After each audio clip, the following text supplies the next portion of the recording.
ஓம் Sairam, Jai Sairam. Guilty ஃபீலிங்லேருந்து வெளியில் வர்றது எப்படி? கில்ட்டியாக நான் ஃபீல் பண்ணுறேன், நான் ஏதோ தவறு செஞ்சுருக்கிறேன், அந்த தவறுலேருந்து மீண்டு வெளியில் வரணும் அப்படின்னு நிறையா பிள்ளைங்க வருத்தப்பட்டு நம்மகிட்ட கேட்குறாங்க. அதுக்கு வருத்தப்பட்டால் பிரயோஜனம் இல்லை. திருப்பி திருப்பி அந்த தவறை நம்ம செய்யாமல் இருந்தாலே போதும். அந்த தவறை ஏன் செஞ்சோம் அப்படின்னு நம்ம உணர்ந்தாலே போதும். அதுலேருந்து நம்ம வெளியில் வரலாம். பரிகாரம் ஒன்றும் செய்ய வேண்டாம். குறைஞ்சபட்சம் அதையே நினைக்காம இருந்தால் போதும். எப்படின்னா, ஒரு தவறு நம்ம செஞ்சுருக்கோம், அந்த தவறை தொடர்ச்சியாக செய்யாமல் அதை இனிமேல் செய்தோம்னா நம்ம மனசே நம்ம மனசாட்சியே நம்ம உறுத்தோம் அப்படிங்கிற அந்த முடிவை நம்ம எடுத்துட்டு அந்த முடிவு பிரகாரம் நம்ம வாழ்ந்தோம்னா கண்டிப்பாக நம்ம இதுலேருந்து வெளியில் வர முடியும். இது எப்படின்னா, இந்த ஆகாஷிக் ரெக்கார்ட்ஸ் அப்படின்னு ஒரு ரெக்கார்டு இருக்கு. ஆகாஷிக் ரெக்கார்ட்ஸ் அது எதுன்னா, வான்காந்த சக்தி அப்படின்னு நம்ம சொல்லுவோம் இல்லையா? மின்காந்த சக்தி இல்லை, இது வான்காந்த சக்தி. மின்காந்த சக்தின்னா நம்ம மேக்னெட்டிக் பவர் சொல்லலாம், அது கிடையாது. வான்காந்த சக்தி இது ஆகாயத்தில் நம்ம செய்யக்கூடிய எல்லாமே பதிவாகுது அப்படின்னு நம்முடைய முன்னோர்கள் சொல்லியிருக்கிறாங்க. கண்டிப்பாக அது உண்மை.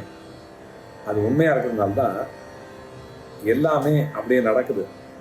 கர்ம வினை சொல்கிறோம் இல்லையா? அது ரெக்கார்ட் பண்ணுறதுனால தான் நம்முடைய கர்மாக்கள் எல்லாம் அதில் பதிவாகுது. அதுதான் கர்மாவாக முடியுது. கொஞ்சம் கொஞ்சமாக சேர்ந்து அக்யூமுலேட் ஆகி அது கொஞ்சமாக ஒரு கட்டியாக இருந்தது பெருசாகிடு, அவர் ரொம்ப பெருசாகிடு, பாறாங்கல் மாதிரி ஆகிடும். அப்படி ஆகாமல் பார்த்துக்கிறது நம்மளுடைய பொறுப்பு. அந்த மனசாட்சிப்படி நடக்கிறது நம்மளுடைய வேலை. அந்த கில்ட்டி ஃபீலிங் எனக்கு இருக்கக்கூடாது. நான் கில்ட்டி ஃபீலிங் இல்லாமல் மீண்டும் மீண்டும் தவறு செய்யாமல் தப்பிக்கணும் அப்படின்னா என்ன வழி அப்படின்னு நம்ம கேட்டோம்னா, அதுக்கான ஒரு நல்ல மந்திரம் இருக்குது. நல்ல ஒரு மந்திரம்.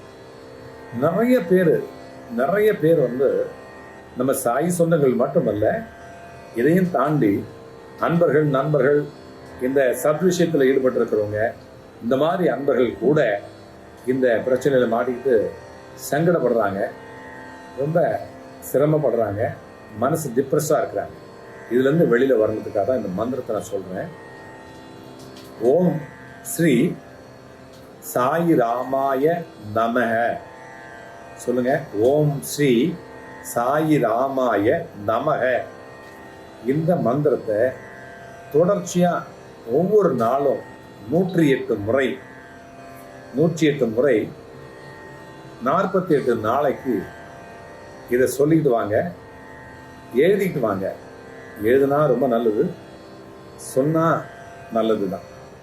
எது முடியுமோ அதை செஞ்சோம்னா இந்த கில்ட்டி ஃபீலிங், அதாவது தான் தவறு செய்து விட்டோம் அப்படிங்கிற அந்த எண்ணத்திலிருந்து நம்மளை மீட்டெடுக்கக்கூடிய நல்ல வல்லமை சாயப்பாவுக்கு இருக்குது.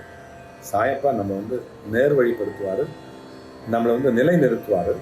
நல்லபடியாக நம்ம எண்ணம் மாற்றுவோம். எண்ணம் போல் வாழ்வுனால எண்ணத்தை நல்லபடியாக அமைச்சு, அந்த எண்ணம் நம்ம என்ன நினைக்கிறோமோ அதுதான் பேசுவோம், என்ன பேசுகிறோமோ அதுதான் செய்வோம். அதனால எண்ணத்தையே அங்கேயே நம்மளுடைய அந்த கில்ட்டி ஃபீலிங்கை எராடிகேட் பண்ணிட்டு நம்மளை நல்ல திங்கிங், நல்ல எண்ணங்களை எண்ண வைப்பார், நல்ல செயல்களை செய்ய வைப்பார். அதுதான் நல்ல கர்மாவாக மாறுது. அதனால ஓம் ஸ்ரீ சாயி ராமாய நமஹ. ரொம்ப சிம்பிள் ஆனால் சூப்பர். ரொம்ப சிம்பிள் ஆனால் சூப்பர். ஓம் ஸ்ரீ சாயி ராமாய நமஹ. இது சொல்லிகிட்டே வாங்க 108 முறை. இதை எழுதிக்கிட்டே வாங்க 108 முறை. கண்டிப்பாக உங்களுக்கு இதிலிருந்து விடிவு காலம் கிடைக்கும். மனசில் ஆனஸ்டாக வாழ்ந்தோம் அப்படிங்கிற ஒரு நல்ல நிம்மதி கிடைக்கும். நானும் இந்த சமுதாயத்தில் நல்ல பிரஜையாக நான் வாழ்ந்திருக்கிறேன் அப்படிங்கிற ஒரு நல்ல ஒரு நிம்மதி உங்களுக்கு கிடைக்கும். கண்டிப்பாக கிடைக்கும். சொல்லுங்கள், வெல்லுங்க. ஓம் சாய்ராம்.